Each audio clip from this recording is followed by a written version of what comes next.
안녕하세요. 합동군사대학교 명예교수 김경호 변호사입니다. 오늘은 헌법 정신에 입각하여 정상적인 수사의 내용과 방향, 그것이 무엇인지 확인해보고 현장에서 비정상적인 수사나 조사가 이루어지는 경우 그에 대한 대응에 대해서 한번 생각해 보겠습니다. 정상적인 형사 수사나 징계 조사는 헌법 제12조 4항 그리고 군사보험법 제323조에 따라 무죄 추정의 원칙이 적용되어야 됩니다. 그리고 헌법 12조 1항 적법 절차 원리와 헌법 12조 2항 진술 거부권 등이 보장되어야 하는데요. 통상적으로 수사나 조사의 경우에 미란다 원칙, 즉 진술 거부권과 변호인 조력 받을 권리의 고지 등은 모두 이루어집니다. 그러나 수사의 목적인 피해 내용의 확인, 그 방식을 객관적인 증거에 따라서 공정하고 객관적으로 해야 하는데요. 우리 군 수사 절차상 인권보호에 관한 훈령에도 6조에 차별 금지, 7조에 공정한 수사가 규정되어 있죠. 수사에 있어서 가장 1차적으로 관심이 있는 부분은 특정한 언행이 있었는지 여부입니다. 그거 관련돼서 일시와 장소 확인도 필요하죠. 이런 것들은 모두 행위의 결과적인 측면입니다. 그건 못지않게 중요한 게 그 행위의 내심의 고의, 그리고 동기도 반드시 파악을 해야 되는데요. 그 특정한 언행의 전후 사정, 특정한 언행과 관련된 이 피해자와 가해자의 전 관계, 후 관계, 이 부분도 확인이 필요하고요. 그리고 끝으로 피해자의 반응, 이런 것들도 종합적으로 확인을 해야 하는데요. 이에 대해서는 객관적인 증거로서 확인을 해야 되는데 종종 피의자나 징계 혐의자의 입을 통해서 자백을 받으려고 하는 그런 조사나 수사가 이루어지고 있죠. 그에 대해서 유형별로 나누어서 설명을 해보려고 합니다. 대표적으로 군에서 군인 등 강제추행.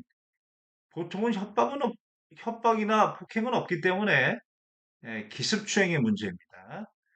그것을 예를 들어서 설명을 해보겠습니다. 먼저 수사나 조사를 하는 사람, 진술을 받는 사람의 입장은 자백을 목적으로 합니다.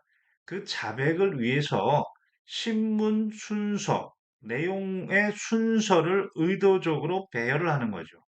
그것은 진술하는 사람이 거짓말하지 못하도록 기선 제압을 하고 그리고 답변할 때 혼란을 야기할 수 있도록 그렇게 배치를 하는 거죠. 반면에 진술하는 사람의 상황은 처음에 통지를 받고 청천벽력 날벼락이죠. 그리고 2차 가해 금지 때문에 주변 사람과 접촉도 할 수 없는 고립감, 그 속에서 스스로 있는 그대로 이야기하면 문제가 해결될 것이라고 이렇게 순진하게 생각하는 거죠. 자, 유형별로 살펴보겠습니다. 먼저 어느 수사나 조사에서 나오는 질문입니다. 여기 어떻게 왔죠? 이런 질문을 합니다. 황당한 질문입니다. 군 수사의 경우에 군 형사 절차상 인권보호에 관한 훈령 제35조의 피의사실 요지를 이미 공표했습니다.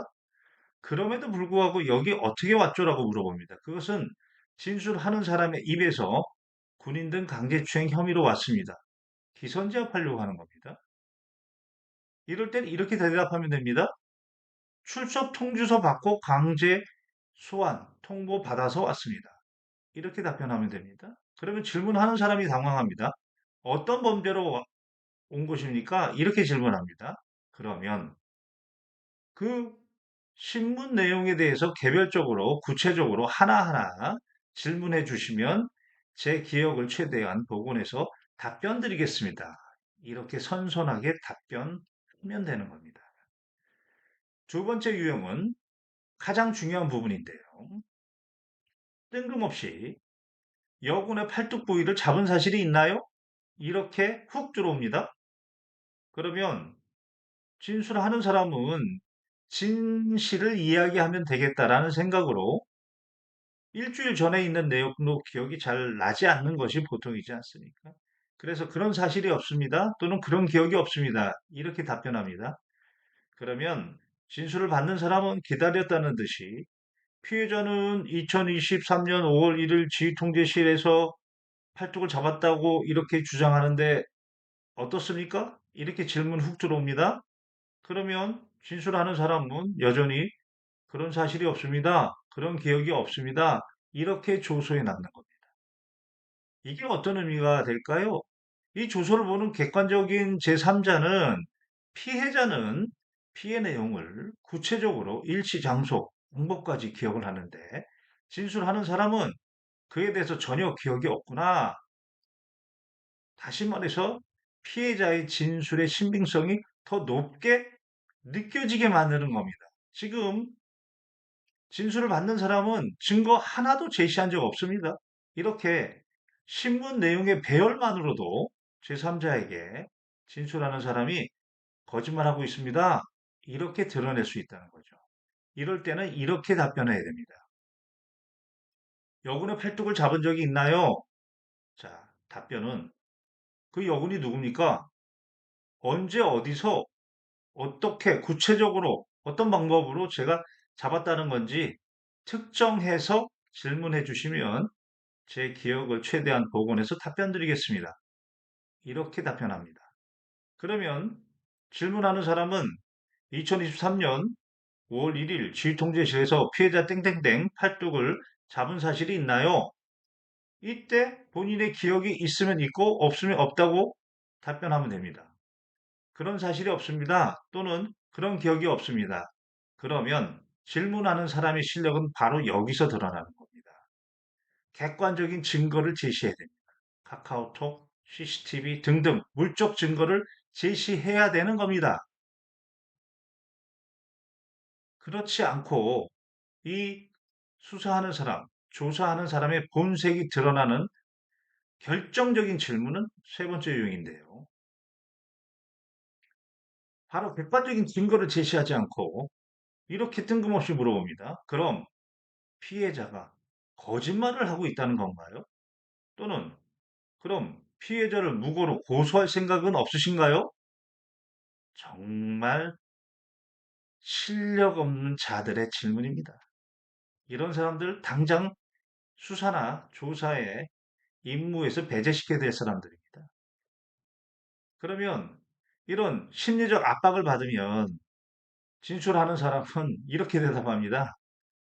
그렇다면 피해자가 그렇게까지 이야기한다면 받아들이겠습니다. 바로 진술을 받는 사람은 객관적인 증거를 수집하는 노력 하지도 않고 객관적인 증거 제시하지도 않고 그냥 심리적 압박 그리고 신문하는 내용의 순서의 조작으로 자백을 받아내는 겁니다. 너무나 야전에 이런 상황이 많습니다. 이럴 때에는 이렇게 답변하는 겁니다. 피해자가 거짓말하는 겁니까? 저는 제 기억에 터잡아서 최대한 성실하게 답변하고 있는 겁니다. 그럼 피해자를 무고로 고소하실 생각인가요? 다시 한번 말씀드리지만 저는 제 기억에 터잡아서 최대한 성실하게 답변하고 있습니다. 라고 대답하면 되는 겁니다. 끝으로 3인성어라고 하죠. 세 사람이면 호랑이도 만들죠. 또 뜬금없이 이렇게 질문합니다. 목격자가 있다고 하는데요. 그러면 또 진술하는 사람은 심리적으로 흔들립니다.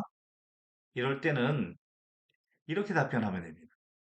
목격자는 그 현장에서 직접 보고 들은 사람입니다. 피해자의 진술에 부합하는 목격자도 있지만 그렇지 않은 목격자도 있습니다. 통상적으로 수사나 조사를 보면 왜 그런지는 모르겠지만 종합적으로 목격자를 조사하지를 아니하고 피해자의 진술에 부합하는 목격자만 조사를 합니다. 이거 여론 조작 같은 진술 조작입니다. 헌법 정신에 반하는 겁니다. 그래 놓고 목격자가 있습니다. 이렇게 물어보는 겁니다. 그럴 때는 그 목격자가 누굽니까? 그 목격한 일시와 장소, 목격한 내용이 무엇인지 구체적으로 특정해 주시면 제가 성실하게 답변 드리겠습니다. 이렇게 대답하면 되는 것입니다. 이제까지 헌법정신에 기초해서 객관적인 증거를 제시하며 실력 있게 수사나 조사를 해야 되는데 단순히 일제시대, 순사시대부터 내려왔던 잘못된 관행일 수도 있는데요. 미리 신문 내용을 준비한다고 하면서 그 배치를 교묘하게 순서를 조작해서 증거 제시 없이 그냥 진술을 하는 사람의 진술 그 자체로 거짓말하고 있다. 이런 느낌을 갖게 하려는 그런 수사나 조작, 조사에 대한 대응 방법에 대해서 알아봤습니다. 이상 합동구사대학교 명예교수 김경호 변호사였습니다.